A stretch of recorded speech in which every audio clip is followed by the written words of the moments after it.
Hello বন্ধুরা, কেমন আছেন? আশা করি সবাই খুব ভালো আছেন। তো এটা একটা পায়খানা বাথরুম। তো পায়খানা বাথরুমে রাফ প্লাস্টারের কাজ চলছে, মানে টালি হবে। তো রাফ প্লাস্টার কেন দেখাচ্ছি আপনাদের?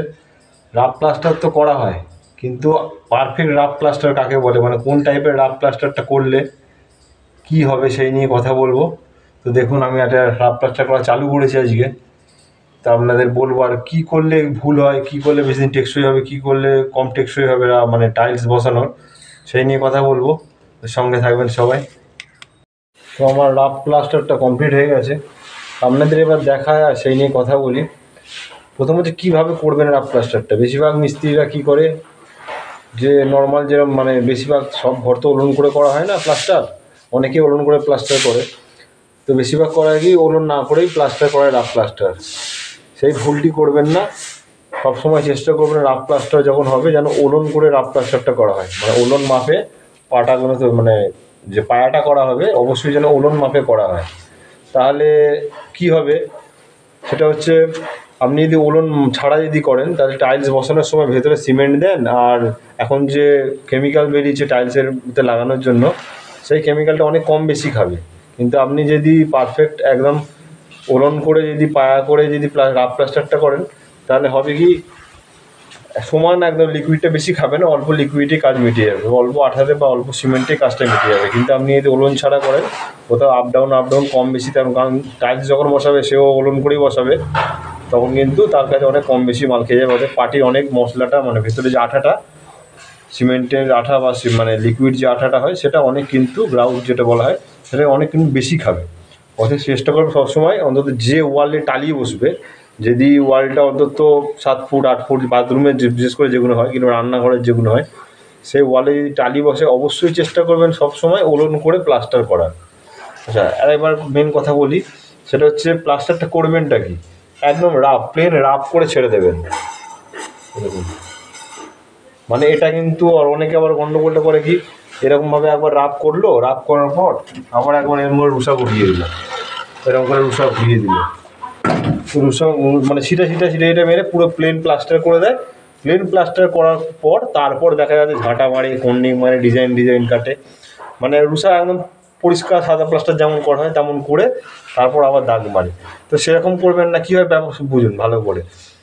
যখন আপনি রুষাটা মারছেন, সব জায়গায় কিন্তু আপনি ঘাস মানে কন্ডিকে করে দাগ দাগ দাগ দাগ কাটেন না, কিছু কিছু জায়গায় ফাঁক পড়ে থাকে। ঠিক আছে, দেখা গেল ওই এখানটা দাগ দিয়েছেন, একটা এরকম দাগ দিয়েছেন, আপনাদের দেখাচ্ছি, দেখা যাবে এরকম দাগ দিয়েছেন, এরকম দাগ দিয়েছেন, এই মিডিল পোর্শনটা গ্যাপ পড়ে গেল, দুদিকে দুটো দাগ, মিডিল পোর্শনে গ্যাপ পড়ে গেল, এইখানে গ্যাপ পড়ে যাচ্ছে, তাহলে এই জায়গাটা তো প্লেন হয়ে যাচ্ছে। এই জায়গার সেইভাবে টাইলসের সঙ্গে ওয়ালের বন্ডিংটা ভালো হবে না।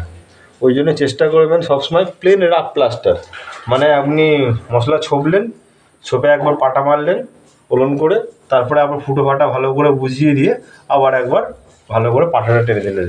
আর সবসময় লক্ষ্য রাখবেন পাটা যেন একদম ক্লিয়ার থাকে, তারপরে যেন কোনো আপডাউন না থাকে। ঠিক আছে, যেন উপর থেকে নিচে যেটা হবে একদম যেন পরিষ্কার থাকে। আর একটা কথা হচ্ছে, রাফ প্লাস্টার, অনেকে রাফ প্লাস্টার করে বলে জল খাওয়াতে হবে না, কিছু কথা না। রাফ যেমন নর্মাল প্লাস্টারও যেমন আপনি জল খাওয়াবেন 7 থেকে 8 দিন কিংবা 10 দিন যেরকম জল খাওয়াবেন, সেরকম কিন্তু রাফ প্লাস্টারও সেম জল খাওয়াবেন। কেন কী বলুন তো, রাফ প্লাস্টারটাও তো প্লাস্টার, সেটাও তো বন্ডিং হবে ভালো করে, মানে কংক্রিট হবে ভালো করে জমবে। অতএব রাফ প্লাস্টারও যখন হবে, রাফ প্লাস্টারও যথেষ্ট ভালো করে আপনি কিন্তু জল খাওয়াবেন।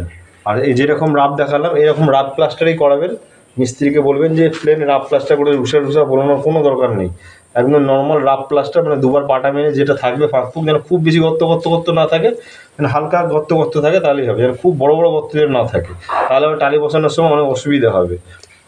আর এরকম রাফ প্লাস্টার করলে সুবিধা কী বলুন তো, আপনার টালিটা বহুদিন, মানে কামড়টা এত সুন্দর হবে, তার ফলে হবে কি, এমনি হচ্ছে বাথরুম হয় কি, বাথরুমে আপনার জল প্রচুর পরিমাণে পড়ে। অর্থাৎ বাথরুমের টালি, রান্নাঘরের টালি, এই দুটো জায়গার টালি সবচেয়ে বেশি নষ্ট হওয়ার চান্স আগে থাকে। মানে নষ্ট বলতে কীরকম নষ্ট, টালিটা নষ্ট হবে না, টালিটা ফেঁপে যাওয়া। টালি নষ্ট হবে না, টালিটা ফেঁপে যাবে। বহু ঘরে দেখবেন যে টালি ফেঁপে বেরিয়ে চলে এসছে, অনেক জায়গায় দেখতে পাবেন, বিশেষ করে রান্নাঘরে দেখতে পাবেন, বাথরুমের ওয়ালে দেখতে পাবেন যে টালি ঘুরে চলে এসছে। সিমেন্টকে যেমন লাগানো আছে দেখবেন খালি খুলে চলে এসছে। অতএব চেষ্টা করবেন সবসময় যে ভালো লিকুইড ইউজ করতে, এখন যে কেমিক্যালগুলো পাওয়া যায় টালি বসানোর জন্য, সেই সব কেমিক্যাল দিয়ে টালি বসাবেন, সিমেন্ট দিয়ে টালি বসাতে যাবেন না, এখন ওগুলো চলে না। সিমেন্টে বসালে ওইরকমভাবে খোলার চান্স থাকে। চেষ্টা করবেন সবসময় যেসব লিকুইড এখন বেরিয়েছে, গ্রাউট যেগুলোকে বলা হয়, সেইগুলো দিয়ে আপনি টালি বসানোর চেষ্টা করবেন। এবং ভালো করে রাফ প্লাস্টারেও সমানভাবে জল খাওয়াবেন, যেন ভালো করে কংক্রিট হতে পারে। তো এই নিয়ে আলোচনা করলাম আজকে। দেখুন, আমি যেটুকু পারি আমি নিজে কাজ করি, যখন সেইটা নিয়ে আলোচনা করি যাতে সবার একটু সুবিধা হয়। যদি কিছু ভুল বলে থাকি তো ক্ষমা করে দেবেন। তো সবাই ভালো থাকবেন, নমস্কার।